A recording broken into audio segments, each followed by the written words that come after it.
ঐতিহাসিক গাড়িটা এটা সম্পর্কে কি এখানে নাকি একটা ঐতিহাসিক গাড়ি আছে এবং গাড়িটা দেখলে নাকি মানুষ ভয় পায়, যে গাড়িগুলো কিনো এখানে কেন কী কারণে এখানে রাখছে সেটা কেউ জানে না। আমরা আছি এখন ঢাকা বিশ্ববিদ্যালয়, তবে এখানে পরমাণু শক্তি কেন্দ্র ঢাকা।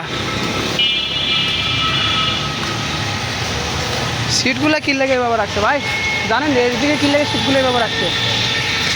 আচ্ছা দেখেন যে এসে ঐতিহাসিক গাড়ি, এই গাড়িটা এখানে রেখে দিছে। গাড়ির অবস্থা দেখেন। এই গাড়িটি নাকি আপনার কি নাট্যশিল্পী নাকি পরিচালক, তিনি অ্যাক্সিডেন্ট করে মারা গিয়েছে, যার কারণে প্রত্যেকে হিসাবে টিএসসি চত্বরের পাশে এটা রেখে দিয়েছে।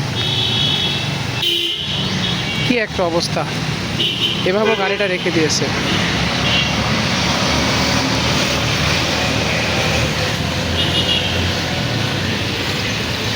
এটা সম্পর্কে কেউ যদি ভালো করে কিছু জেনে থাকেন অবশ্যই জানাবেন।